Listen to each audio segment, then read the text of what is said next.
So hello and welcome to another Assetto Corsa competizione video. And I don't know why I always say that in my most Italian sounding voice. But yes, let's welcome back to another video. We're here at Spa in the Nissan, the 2018 GTR. And I've spent days on this, I really have. Numerous different setups that I've created and just keep coming back to it. I've run a number of online races and some fantastic races. I've had some really good races around here in this car, and it really does drive like nothing else. I reckon you could actually probably drift this car if you had a full wheel. There's a number of slides, especially as you come, I think it's through Puon. The car was almost sideways, and when you're running a GT3 wheel, it's really hard to actually sort of drift with a GT3 wheel. I think if I'd had my full wheel, the Club Sport wheel, I'd have probably held the drift, but it really does have a nice balance. But it's certainly been a nightmare to try and get set up at this circuit. We'll just have a little look from a different camera angle as well, because I did come here in Flight Simulator and have a little look at where the circuit actually is. And I'll probably put some footage on the screen as we look through this replay. Coming through La Source, then staying in second gear for La Source, and then just dropping down into first gear into the traction control number 1 on the exit.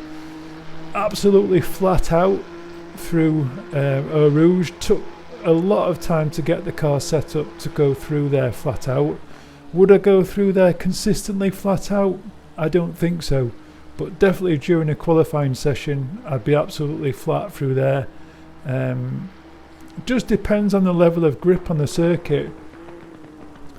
I always forget this name of... I'm terrible with names on circuits, I really am, for corners. I think this is... No, this definitely isn't Radion, but we're absolutely down to... I think down to second gear through here. I don't think we're ever in first gear now. Coming through a mighty corner. I did definitely pull on coming through here, and probably the most unbalanced corner of the circuit. It's just one of those where you really do drive this car using the brake pedal. It's all about how you come off. You sort of squeeze off the brake pedal, and it feels like it just increases the grip, especially through this section. As you come in sort of off the brake pedal, it almost feels like you're going to be out of control of the rear end, and then as you come off the brake pedal, it just starts to increase the level of grip. Through here as well, I think I've tried to add as much rear wing as I could really, but you start adding any more rear wing and it just doesn't turn into the corners, especially through this, I think it's Blanchimont, this last corner. As you come through here, if you're absolutely flat out, which you really do want to be through this section here, you need to be flat out, and it really does struggle with the front end grip to come through that corner. Obviously coming through the bus stop again, I thought I really needed to come down to first gear through here, but having watched, I think it was one of Lawrence Juiced's, again, thank you Lawrence for all your information. Just watched one of his videos that he referenced on Coach Dave's Academy. Just watching another driver come through there in second gear, it seemed impossible initially, but obviously you need to bring the speed down a little bit, but just using second through there. And as you can see, just running onto the curb and just end up binning it. But definitely don't want to touch that inside curb. We'll just run this replay again and I'll try and come on board with the car. I do hate this internal view because I always think it brakes later, so just bear that in mind, that the input of the brake isn't as I'm seeing it, to be honest. I certainly don't brake anywhere near as late as some of these. But you see coming through here, just picking up the inside curb a little bit. It's all about getting on the power really nice and early through Puon. And again, through this section of corners, it's It's almost like you're going to be out of shape when you come in there. It almost looks absolutely nailed when you watch the replays. I always like to feature my actual onboard footage because the replays always seem to look so absolutely nailed, and it certainly doesn't feel that way. The Nissan certainly is like a very unique experience when you drive it. It's certainly nothing like the Audi, definitely nothing like the Ferrari. It just slides around so much. But one of the things I did notice when I was changing the display on the dashboard, I'll put a little snippet of it in one of the corners, is the boost gauge. Now I'm not sure if this is a glitch or whether it never actually runs. I'm assuming it's 100% boost, but it always runs probably at a maximum of about 0.87 on the boost, 0.85, something like that. So I'm not sure whether that's an issue. But yeah, the track temperature I've got set up to be able to get into the 18s. I think I've got it in custom, and I've come from doing a clear track, and then I've just brought the temperature down to 20 degrees. So track temperature I think is 27 Celsius during this run. Now when I've been practicing, I've had the track temperature at 37, and I was able to get down to I think a 219.1. Really struggled to get any faster than that, but for the video I really wanted to just hit that 218 mark. I've managed to get a 218.9 through the setup last night, but that was at 37 Celsius, but I never managed to nail the lap. I think I made a tiny cut through a rouge and then finished the rest of the lap, and I thought, yeah, there's definitely a 218 on here, but I never really managed it. But I thought for the video it'd be really nice just to see a 218.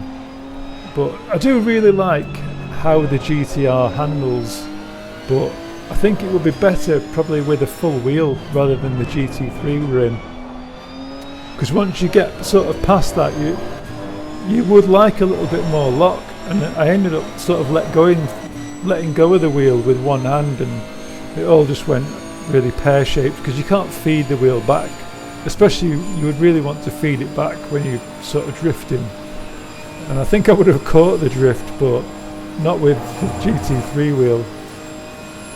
But I really have enjoyed setting this car up, and we'll have a look through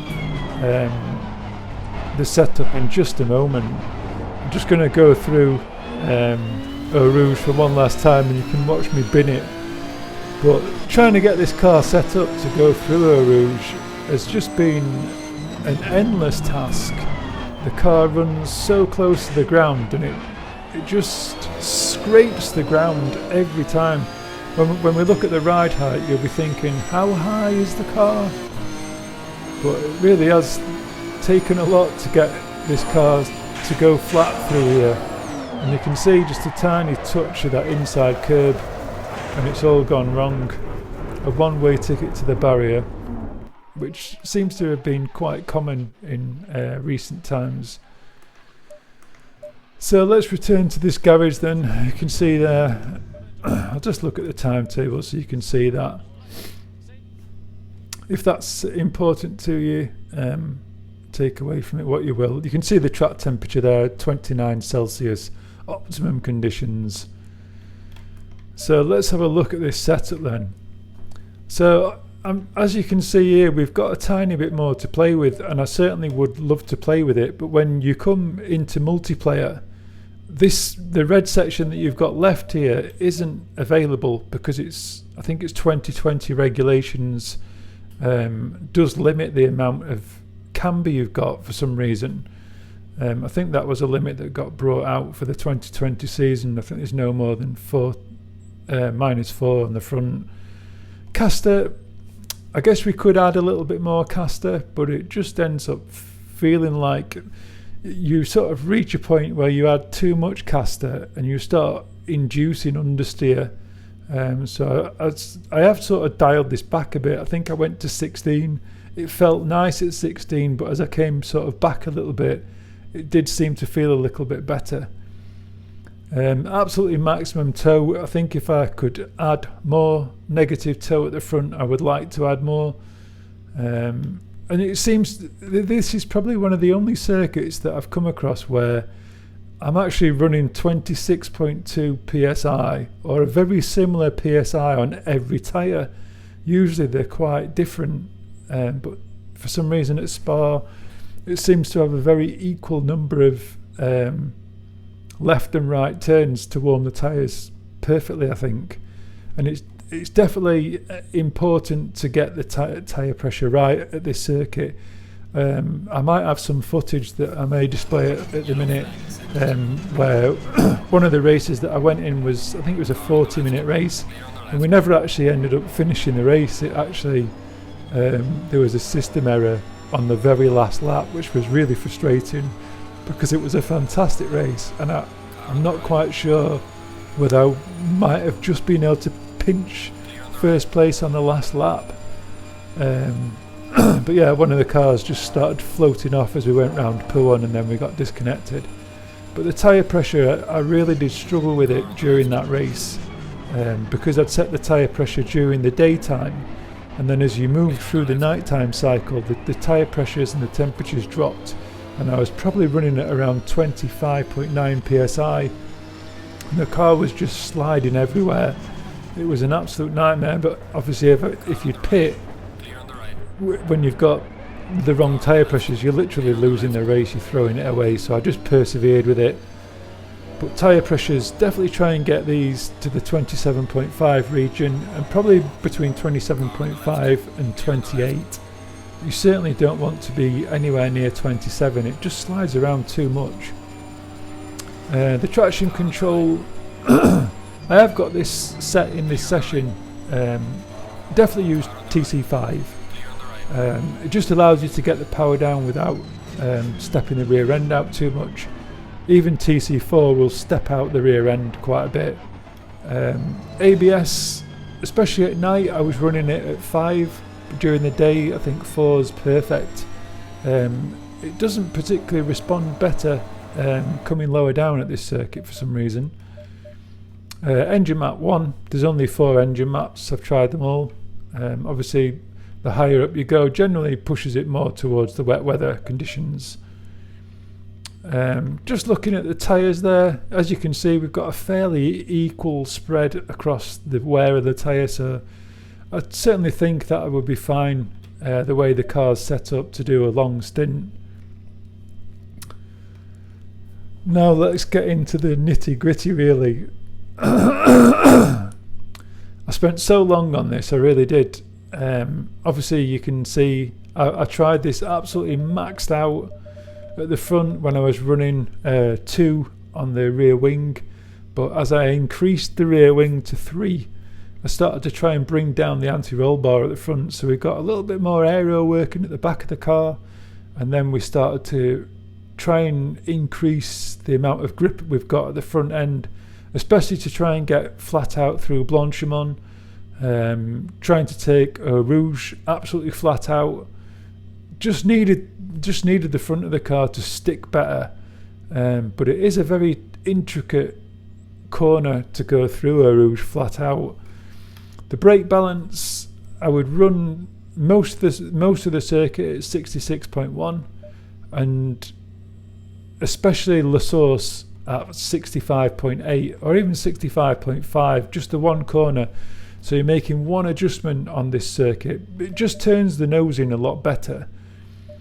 Steering ratio is something that I did play around with, too twitchy at 14, and since driving this car for quite a period I did actually go back to the Porsche setup that I did at Bathurst, and I think that was running at 13 in the Porsche, and it was so twitchy, it felt so twitchy going from the Nissan to the Porsche. As soon as I got in the Porsche I dialed the Porsche up to 15 as well, so if you did download that setup from the Porsche, and I'll put a little image of the YouTube channel image that I used, if you're using that setup, definitely change the steering ratio to 15, it's just way too twitchy.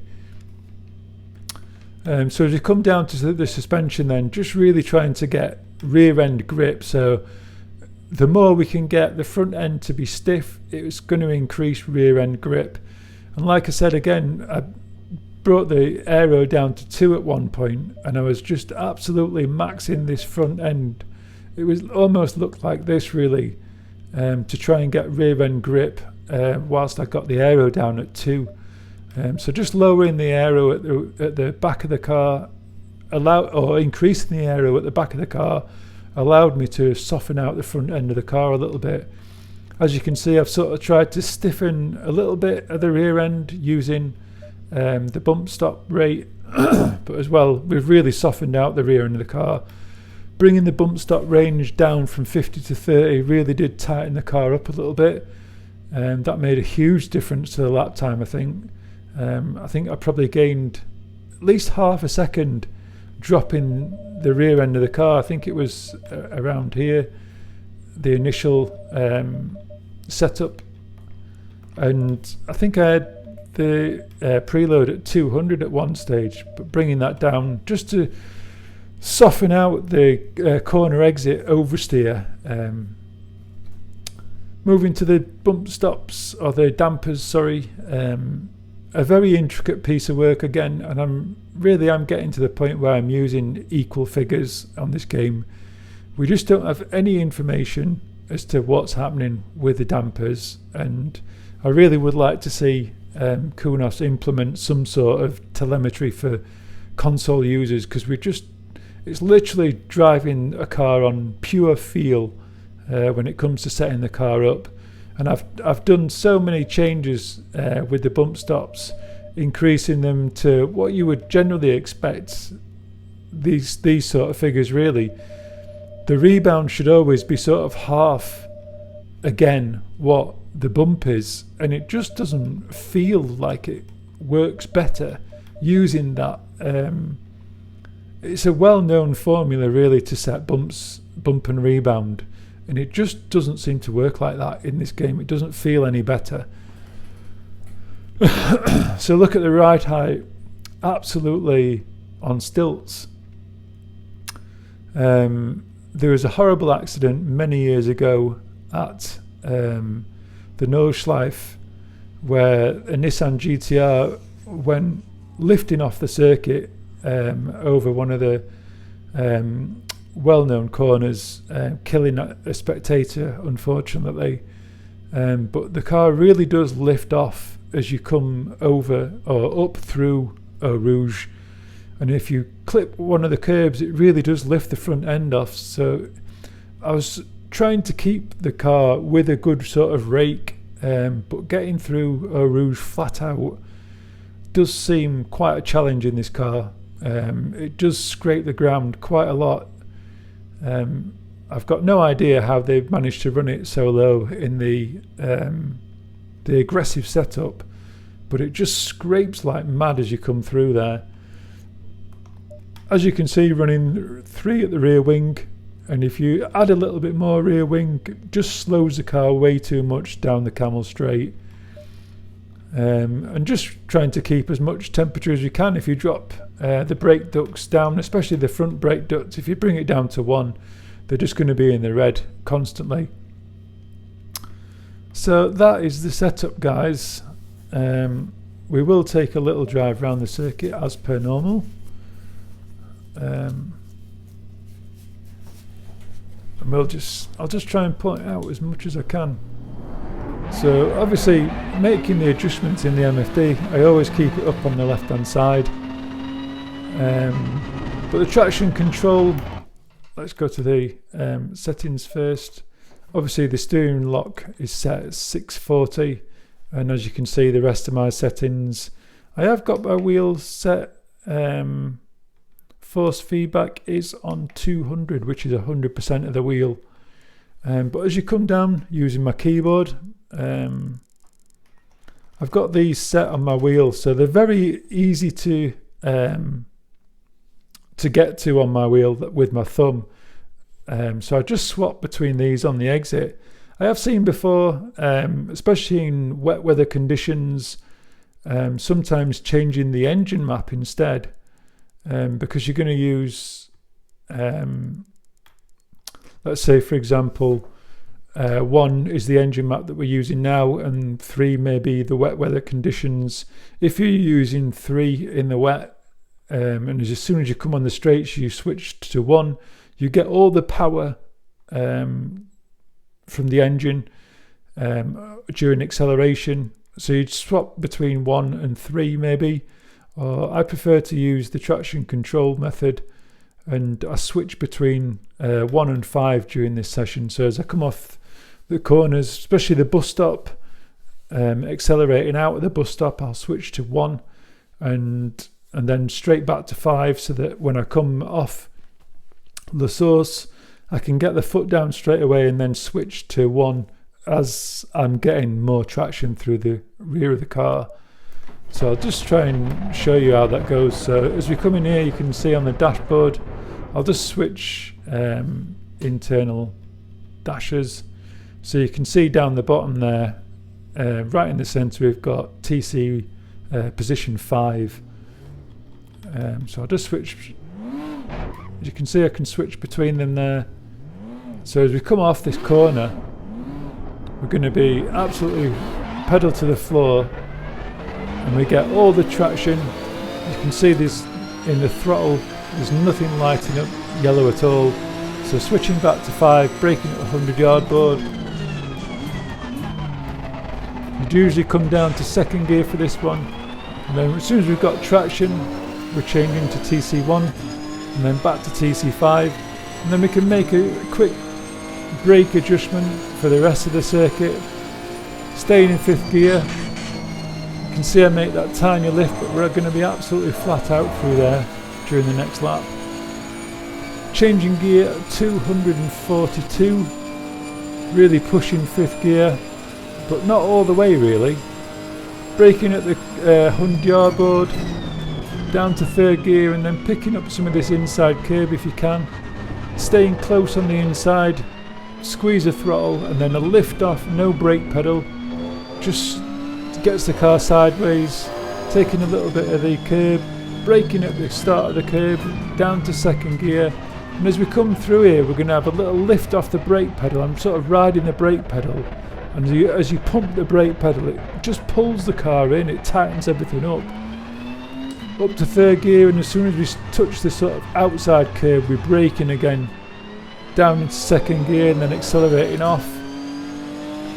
Tricky corner coming up through Pouon.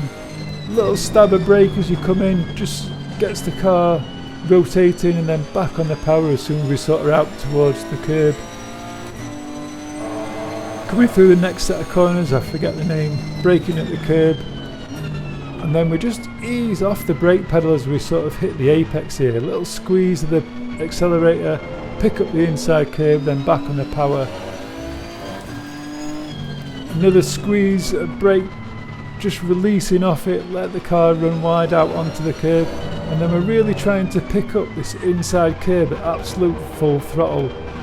But just on the lip of the curb, it just pulls the car through.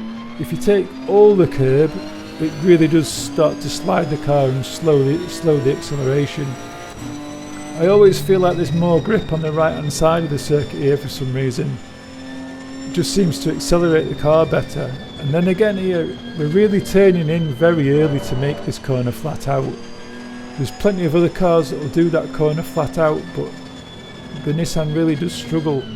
So braking just before the 100-yard marker, all the way down to 2nd gear, and we're going to stay in 2nd gear, but we're going to run quite low on the rev range as we come through here on 2nd. Little stab of brake pedal, get the car rotated, and then we're back on the power, TC1, and accelerating for the line.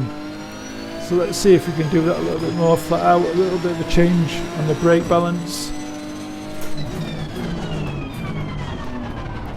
Gets the car rotated, on the power, TC1. And then we're going to change that brake balance, see if we can take Eau Rouge flat out. We're not going to be able to without getting a penalty, and we're still going to pick up one. Very much the wrong line as I went in there. I sort of sweeped in far too much, made it too much of a turn to come back. Just pick up a tiny bit there.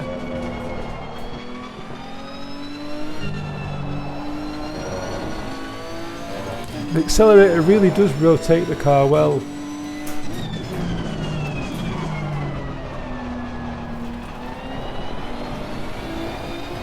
You can see you can get on the power really early. Not wanting to bounce too much, you really can feel through the wheel the car just bounce around as you come off that curb. You can see just the brake pedal really does pull the car in.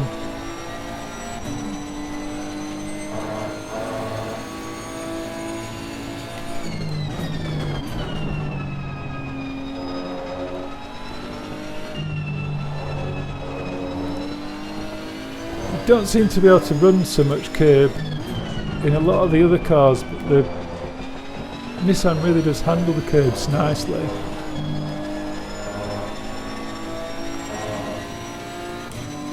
It's a terrible lap. Obviously you can still see we're down in the 219.3. I think a lot of people would be very happy with this lap. You can see absolutely flat out with Blanchimont.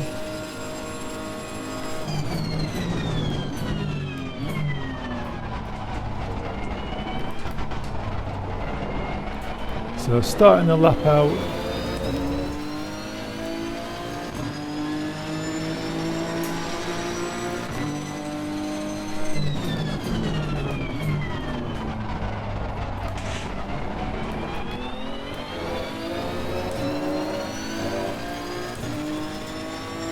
not too bad. Let's see if we can get a rouge nailed.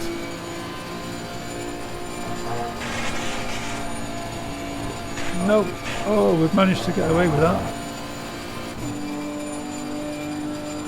But it is a very, very quick hands through there.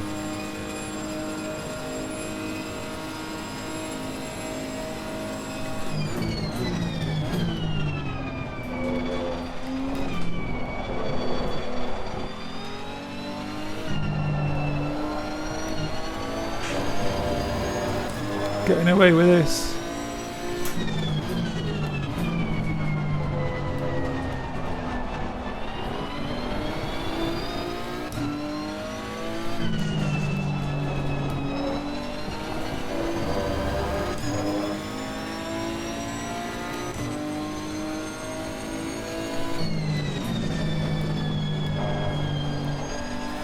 Do like to clip that inside curb.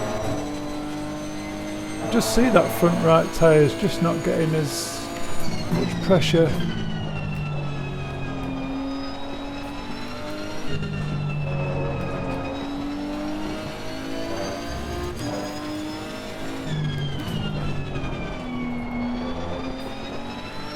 It is all about the release. See there, just the hesitation, and you can see the lap delta. That's just how much I've lost just through a tiny hesitation on the accelerator.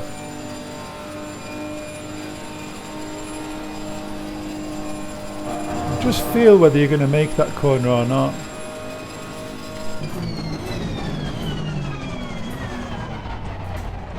Just gone a little bit too deep. And you can see how much time is lost. Just making those little changes. So there we go, half an hour's worth of footage. The time just absolutely flies during these videos. But yeah, thank you once again, John Ralston. Much appreciated your donation, and if anyone else is interested in making a donation to the channel, please do use the PayPal link in the video description. It would be much appreciated for this very small channel.